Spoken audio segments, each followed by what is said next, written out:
Um, Hello po sir, good morning, good afternoon, good evening, depende po sir kung anong oras niyo po ito mapanood.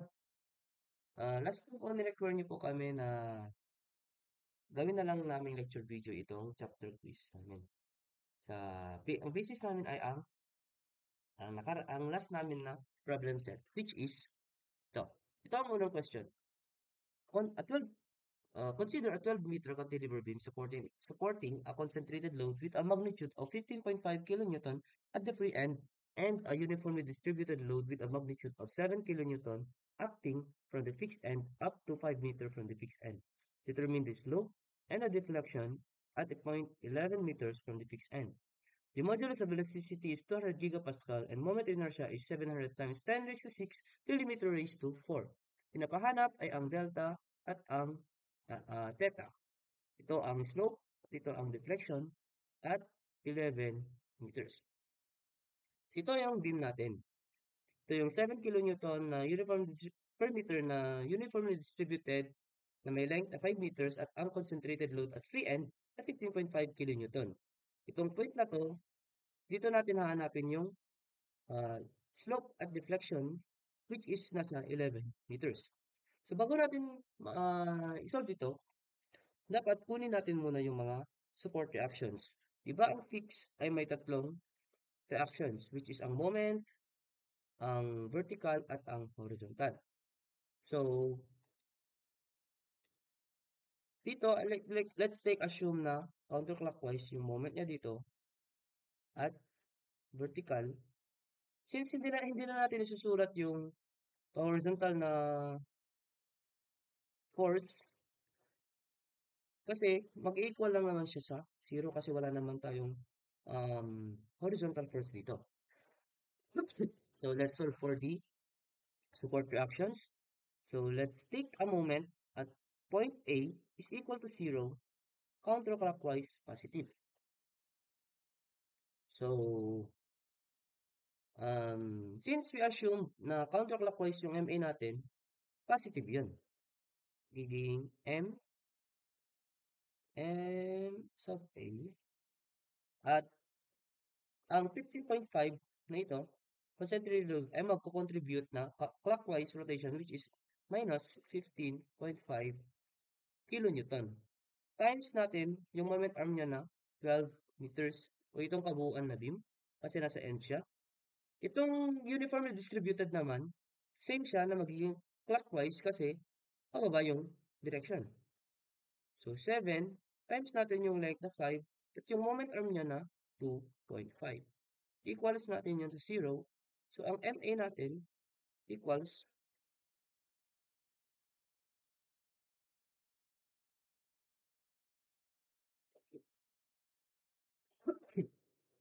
273.5. 273.5 kilonewton that meter.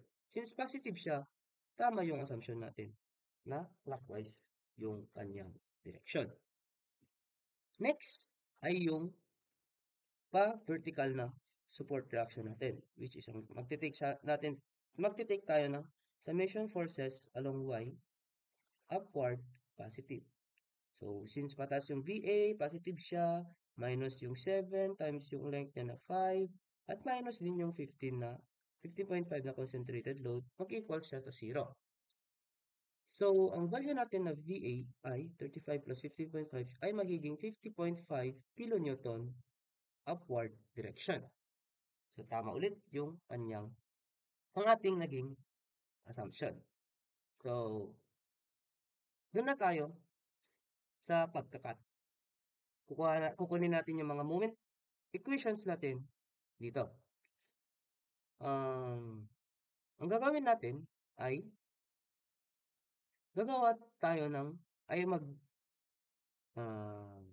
mag-assign tayo ng tatlong cutting exploratory sections dito sa real beam. Isa dito para sa 7 kilonewton per meter at isa din dito sa gitna ng uniformly distributed load at saka yung hinahanapan natin ng slope at deflection at isa rin dito. Same. Kaya ito ay magiging A to A, B to B, at C to C. So, Ano na lang muna. Let's take the moment equation at the cutting section A to A. Draw muna natin yung beam.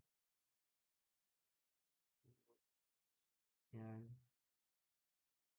A to A. Yung moment natin na ano natin? 273.5. Yung pataas na 50.5. Ay, sorry po. 50.5. Tsaka, ito ay magiging x kasi hindi pa natin alam yung value niyan. Si ito ay magiging, hindi magiging. Ito pala yung 7 kilonewton per meter na load natin, at uniformly distributed load. Assume natin na ang moment niya dito ay magiging counterclockwise positive. Ay, hindi positive. Counterclockwise direction. Ito ay label natin as MAB. So we take the summation at cutting section A to A equals to 0, counterclockwise positive. Excuse me po. So, ito ay magiging positive yung MAB natin kasi counter siya. Same as yung 273.5, magiging positive siya. Tapos, i-minus natin yung 50.5 times x kasi nga magka-clockwise siya. Pero yung 7 ay magiging positive kasi ka-counterclockwise siya. 7 times x natin at yung moment arm niya na x over 2. Equals niyan natin to 0. Tsaka, ang magiging moment equation natin sa MAB, ito na ay magiging negative 2, x squared over 2. So, negative 7x squared over 2. Ito ay magiging positive na. So, 50.5x. At yung constant dito ay magiging negative din. So, 273.5.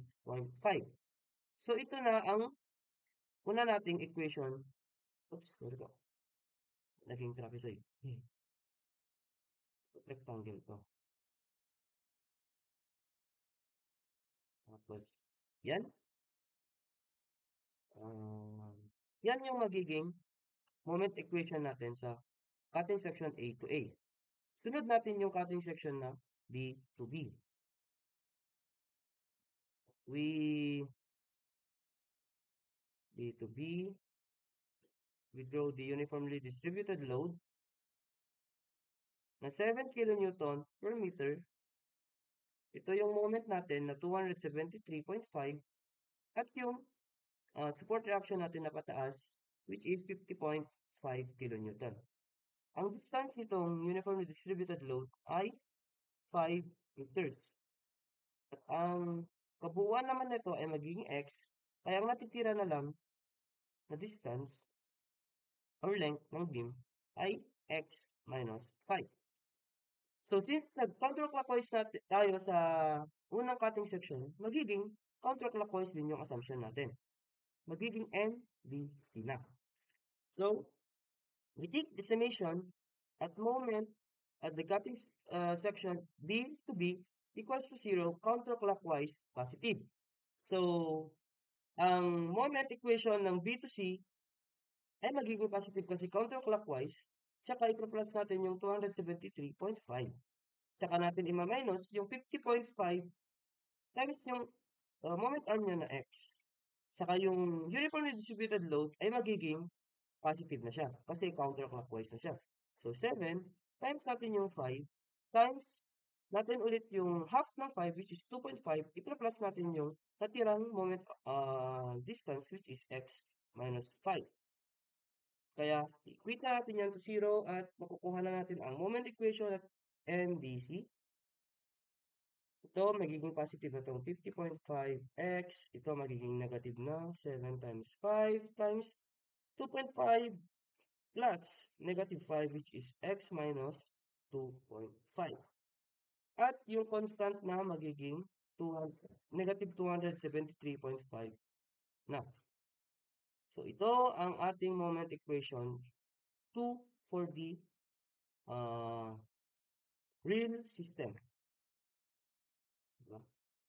Real, kalimutan kong sinulat, real system. Next ay yung huling cutting section na C to C. So yung beam natin, yan, C to C, included na yung uh, uh, hinahanapan natin ng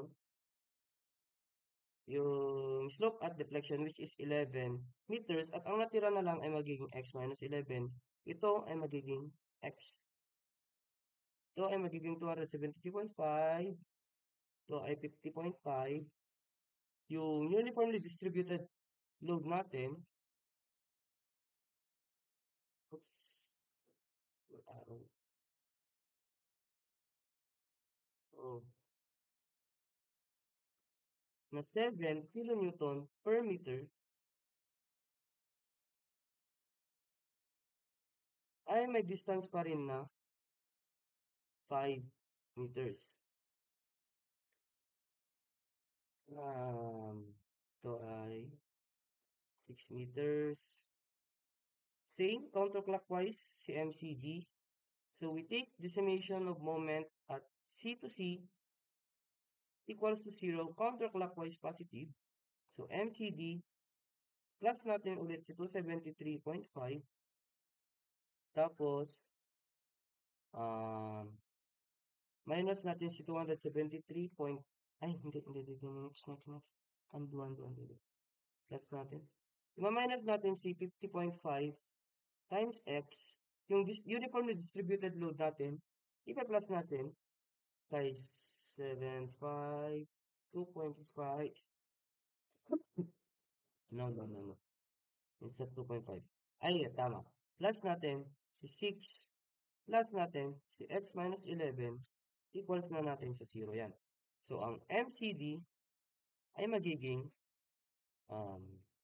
same siya dito. So, 50.5x minus 7 times 5 times, kasi ito 2.5, 8.5, so 11 minus 8.5 magiging 2.5. X minus 2.5 minus 273.5. So, ito na ang, oops, sorry. Ito na ang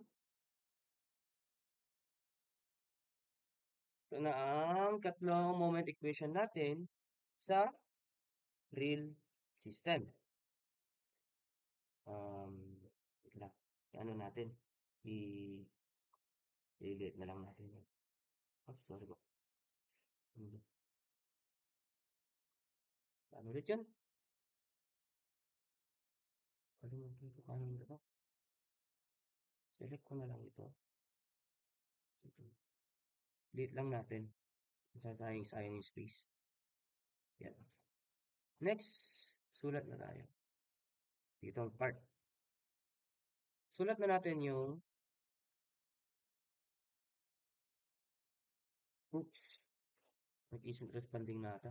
Hindi. Dito na tayo magko-compute ng virtual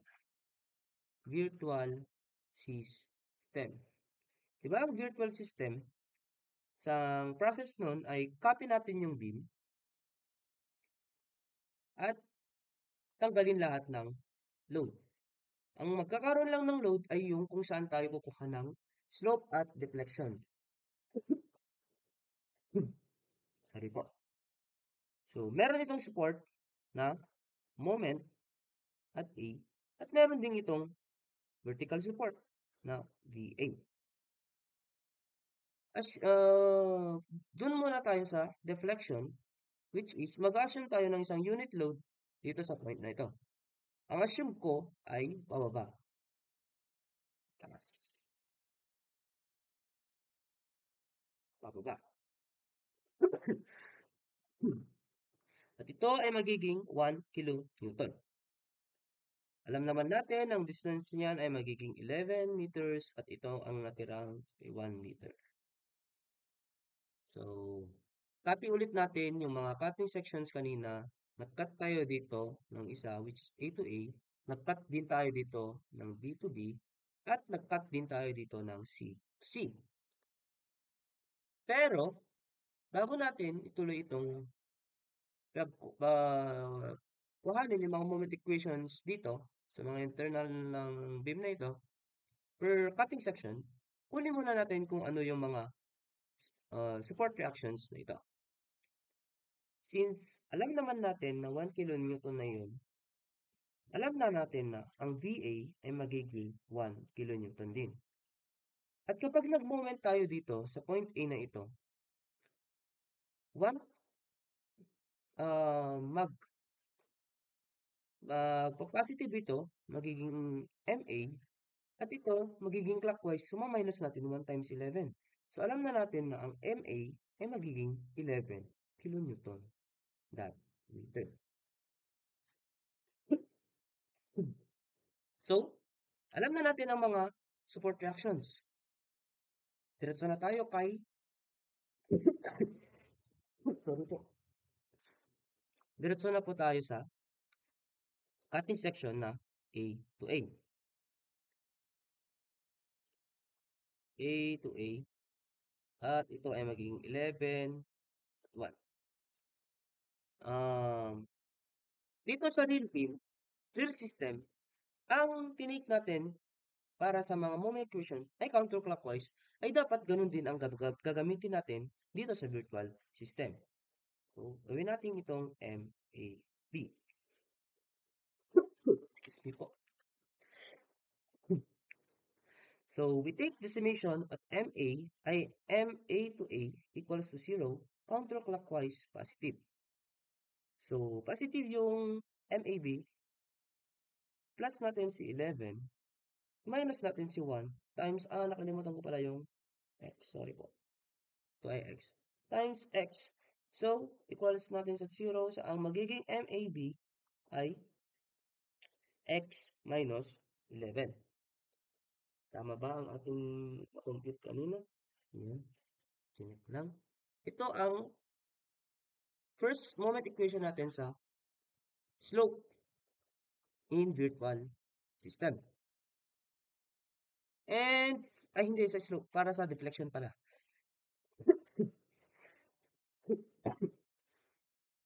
Sorry. Next na natin ay yung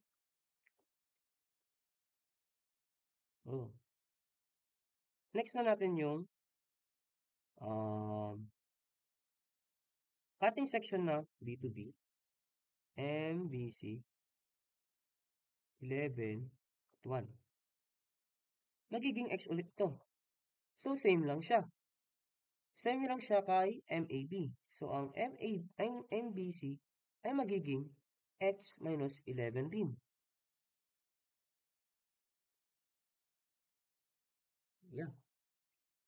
At ang cutting section na natin, ulit kay C to C. Oops. Oh, natanggal.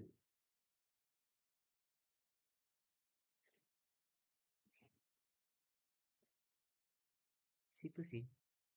MCD. Dito na yung load natin na na-assume. 11, 1. Kaya ang moment na natin dito ay hindi na kapareho ng MAB at MBC. Kaya magte-take tayo ng summation of moment at C to C equals to 0 counterclockwise positive. Kaya magiging MCD plus 11 minus X minus 11 yan. X minus X plus yung 1 kilonewton natin yan times X minus 11 equals natin to 0. Kapag distribute natin itong positive 1, same pa rin na X minus 11, kaya ang MCD natin ay magiging 11, negative 11 plus 11 is equal to 0, at ang negative X plus X ay 0, so 0 si MCD. Ah, kaya pala, para hindi na tayo malito. Sorry, nakalimutan ko palang lagyan ng M delta pala yun. Dapat may delta mga to. M delta para sa ano na lang, para hindi malito pag sa computation na ng actual answer. M delta CD. M delta BC. M delta CD. Yan. Since nakuha na natin ulit ang mga ito, liitan lang natin.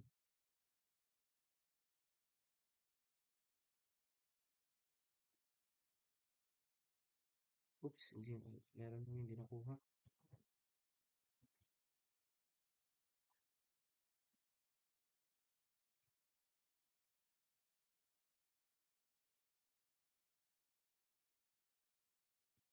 Escape, Control C.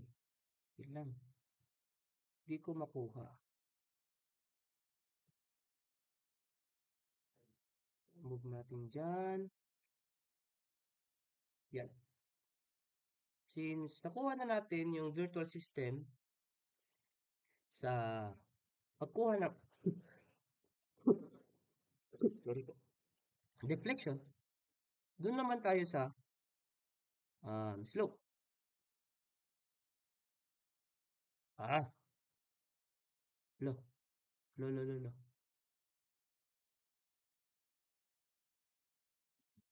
Ayaw mag-pen. Ay, sorry po. Yan. Kuha na natin yung slope. Same process, same lang naman. Ang pinagkaibahan lang ay hindi na siya concentrated load yung ilalagay natin sa beam.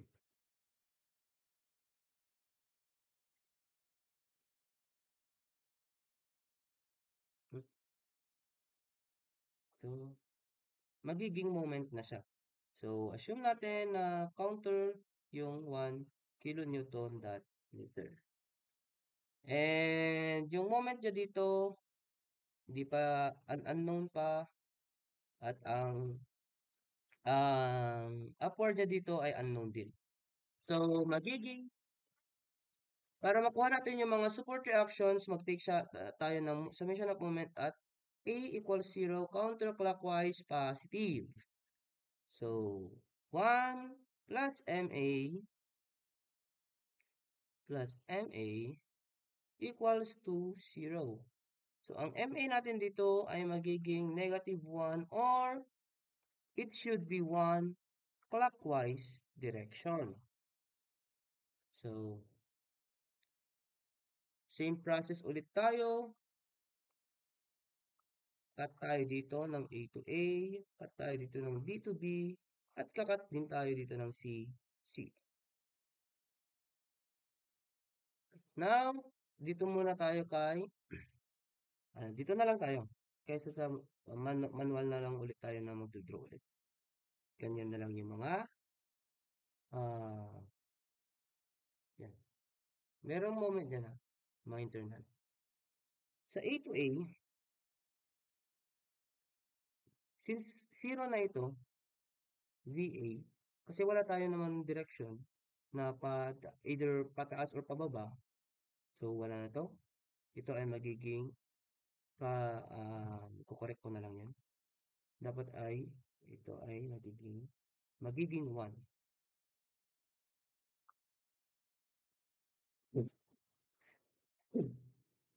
So, ang A to A natin ay,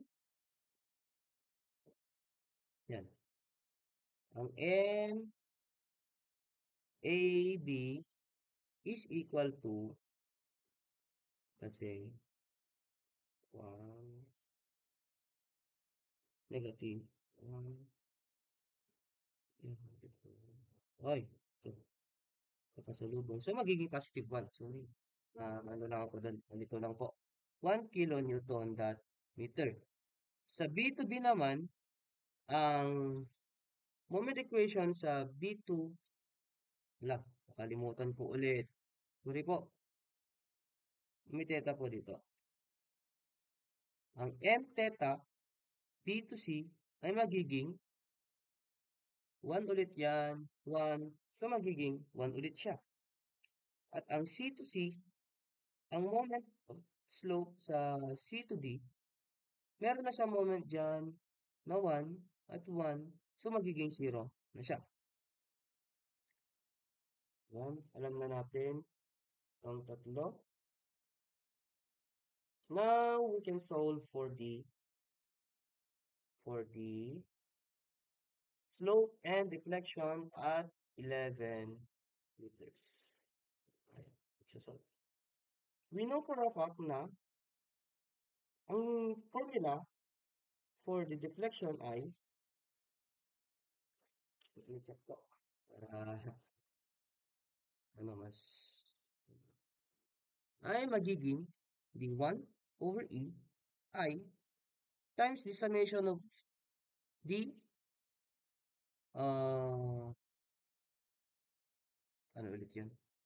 Hindi, ganito na lang susunod ko.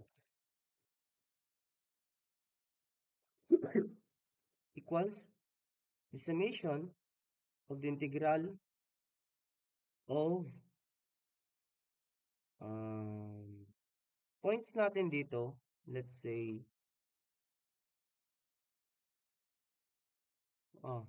yun na lang. Yung mga points natin over EI, the moment at real beam, at moment at theta or delta in virtual beam, virtual system. So, hindi yan theta. Should be theta or delta.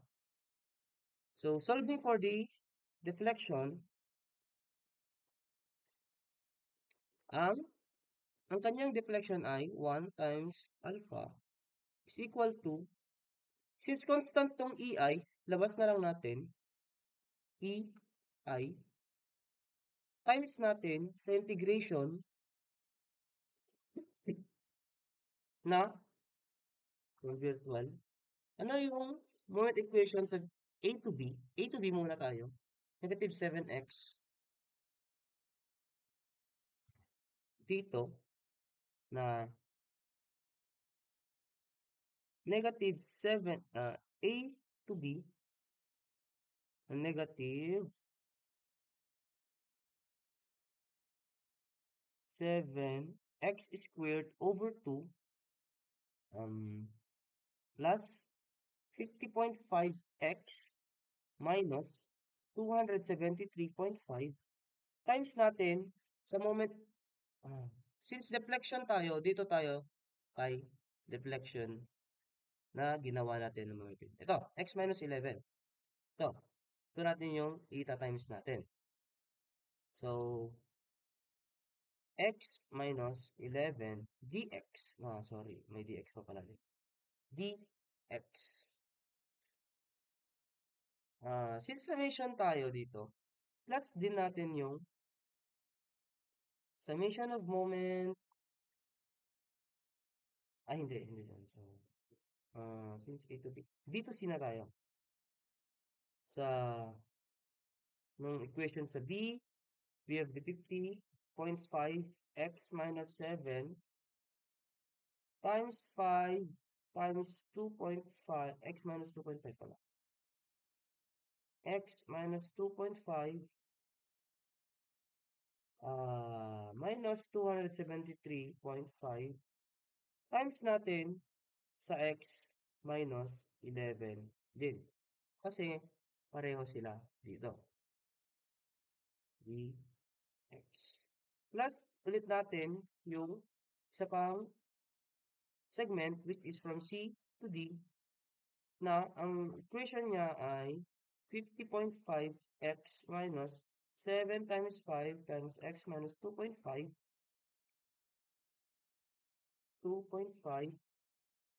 tapos plus ay minus 273.5 times natin yung and delta CD natin na 0 dx. So, automatic ito ay magiging 0 na. So, ang ika-calculate na lang natin o kaya sa calculator ay itong A to B at B to C, where A delta is equal to, ay, tanggal na yung 1, which is, ang ating delta ay magiging 1 over EI times sa,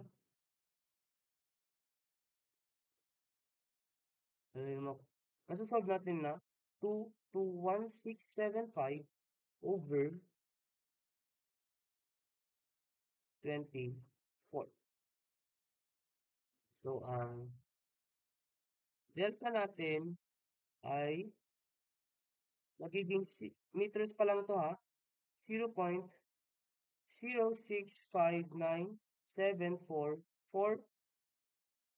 747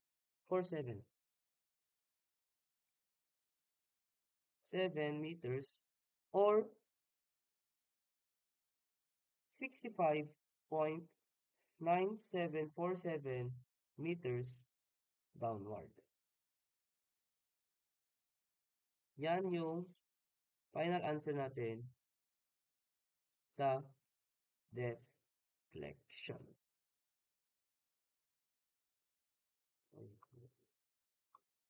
Final answer. Doon naman tayo kay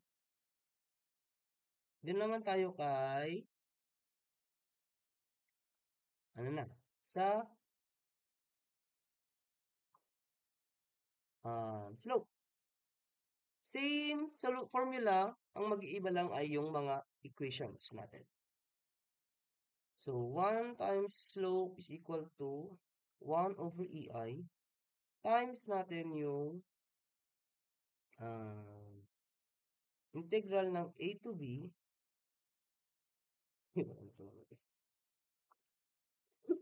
Sorry po. Equation to A to B, same, negative 7. Negative 7x squared over 2 plus 50.5x minus 273.5 times natin kay 1 plus the integral of B to C 50.5x minus 7 times 5 times x minus 2.5 minus 273.5 times din natin ulit sa 1 plus the integral ng C to D. Ang moment equation natin sa real system ay 50.5 x minus 7 times 5 times x minus 2.5 minus natin yung 273.5 at ka-times natin sa 0. Which is, ito ay magiging 0 ulit.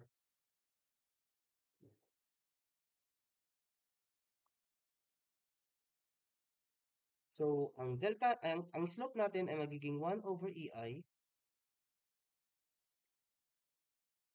1 over EI times natin sa negative 15049 over 12. So, ang theta natin ay magiging 1 over EI times negative 8.957738095 times 10 raised to negative 3, or ang theta natin ay magiging 1 over EI times 8.957738095 times 10 raised to negative 3 in a direction na pa clockwise. So, ito ang answer natin.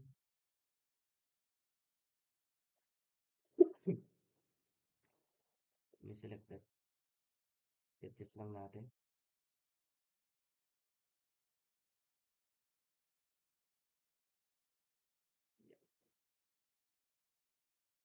Yeah. Ito na ang magiging answer natin for the